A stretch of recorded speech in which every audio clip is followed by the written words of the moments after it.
Salut à tous, aujourd'hui je vais vous parler de mon ressenti vis-à-vis de Dirt 5.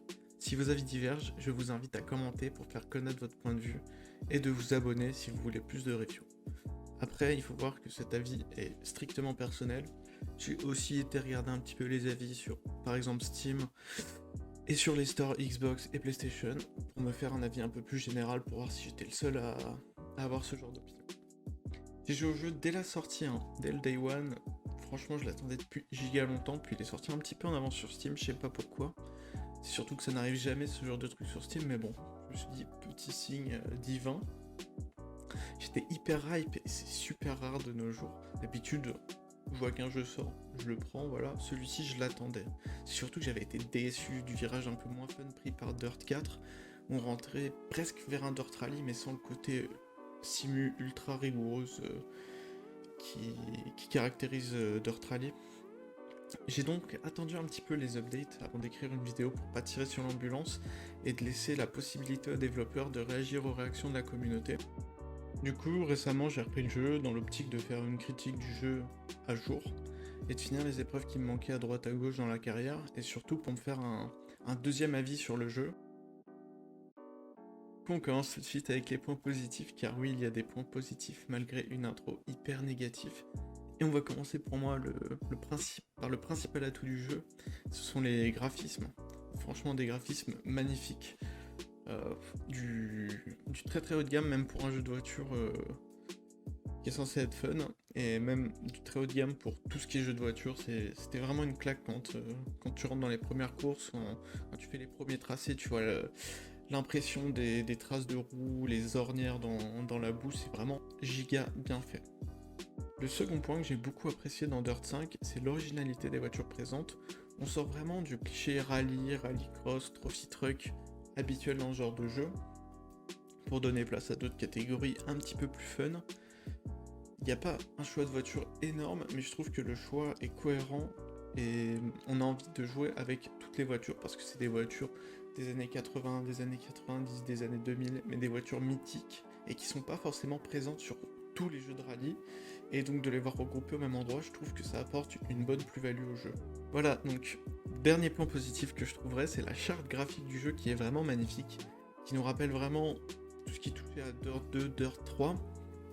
Donc vraiment une charte graphique hyper colorée, hyper fun, et je trouve que ça correspond totalement au style de jeu que devrait être Dirt. On va passer aux entre-deux, c'est-à-dire des points positifs qui ont des aspects négatifs sur une autre part du jeu. Donc le premier pour moi ce serait que le jeu est vraiment magnifique, comme je l'ai énoncé précédemment, mais c'est vraiment en contrepartie d'une machine puissante. Pour un jeu qui est pas si vaste et pas si développé que ça, du coup on se demande vraiment où va la puissance. Après on pourra parler de la personnalisation visuelle qui est esthétiquement magnifique. Voilà, les reflets de carrosserie, bon c'est un peu brillant, un peu tape à l'œil, mais je trouve que ça correspond parfaitement au type de jeu, mais ça manque vraiment de possibilités et de liberté. Et je pense qu'il faudrait tabler sur aussi un petit peu plus de livrets prédéfinis pour permettre aux joueurs qui n'ont pas forcément le temps de personnaliser. Et on va commencer à dresser la liste des points négatifs. On va commencer par celui qui est sûrement le pire pour un jeu de voiture. C'est le manque de prise en charge du volant à la sortie du jeu. Je pense, j'ai pas pu me renseigner là-dessus, il n'y a pas vraiment de chiffres parce que je pense que ça n'arrive jamais, mais je pense que c'est une première pour un AAA de jeu de course. Ensuite, on va pouvoir parler de la carrière qui n'a aucun sens, aucun but, aucune sensation de progression. L'argent se gagne sans aucun effort et les protagonistes sont vraiment dénués de tout charisme à tous les niveaux. Puis de mon point de vue, la conduite est très décevante. Il n'y a aucun fun, la glisse elle se fait de la même façon, que ce soit une traction, une propulsion ou une transmission intégrale. Toutes les voitures, peu importe les statistiques affichées, ont le même comportement in-game. Le peu de fun qui restait, il s'évanouit totalement dès qu'on a affaire à la physique du jeu, dès qu'il y a un saut. On sent que la voiture est lourde, mais vraiment très lourde, même pour des voitures de rallycross. Honnêtement, c'est n'importe quoi. Pour conclure sur tout ce qui est aspect conduite, dire que ce jeu c'est un jeu arcade, c'est vraiment une insulte pour tous les autres jeux arcade qui font vraiment des efforts. Là, les devs ils peuvent patiemment dire qu'ils ont pris du plaisir à jouer à ce jeu. ou alors c'est qu'on a vraiment pas la même définition du fun dans un jeu vidéo. Et je trouve ça dommage pour un développeur d'avoir une vision du fun aussi pourrable. On peut aussi parler de l'IA qui est vraiment horrible, agressive à souhait, j'ai jamais vu ça dans un jeu de voiture, pourtant j'en ai fait. Pour se frayer un chemin, t'es obligé de te frotter partout, sur toutes les voitures, même parfois cette technique elle est valable dans les virages. Faut mieux tourner à la glissière comme dans Need for Speed que de perdre son temps à freiner. C'est surtout que les IA, avec la physique du jeu, s'ils te laissent pas passer, c'est fini.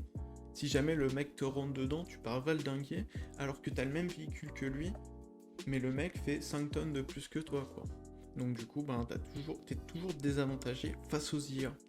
C'est cette IA qui va poser beaucoup de problèmes aux joueurs qui aiment faire des courses propres, qui aiment faire des beaux déplacements, prendre des belles trajectoires. Là, vous vous retrouvez avec des IA qui vont vous pousser.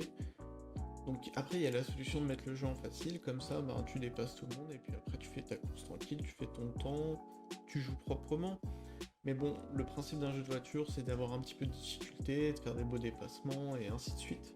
Pour conclure ces points négatifs, la mention honorable, comme toujours. On va parler de deux types d'épreuves. La première, le Gymkhana, qui est pour sa part aussi amusant qu'une coloscopie.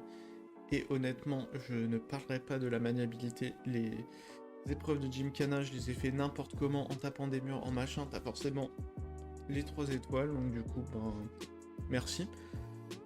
Et on va parler des courses de sprint car, qui là, c'est catastrophique, hein. Honnêtement, je pense que de dresser un tigre en rude, c'est plus simple que de gagner les courses de sprint car. D'ailleurs, qui sont les seules courses que je n'ai pas pu terminer, car j'ai vraiment pas les mots en fait. Pourtant, j'ai essayé hein, le sprint car. Hein. J'ai essayé plein de configurations de manette pour rendre le jeu plus cohérent, plus fun, et j'ai compris que ça n'avait aucune emprise sur le gameplay. Hein.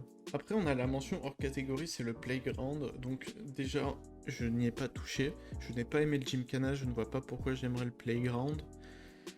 Pour faire ce genre de mode de jeu, faut vraiment kiffer le jeu, et honnêtement, j'ai fini le jeu. J'ai quand même retourné un petit peu le jeu, mais je me retrouve à ne pas avoir pris de fun à jouer à ce putain de jeu. Donc non, le playground ne rentre pas du tout en ligne de compte dans... Même s'il y a des points positifs à dire dessus, sûrement, il n'y a pas de souci. Mais voilà, ça ne rentre pas dans le cadre de mon test.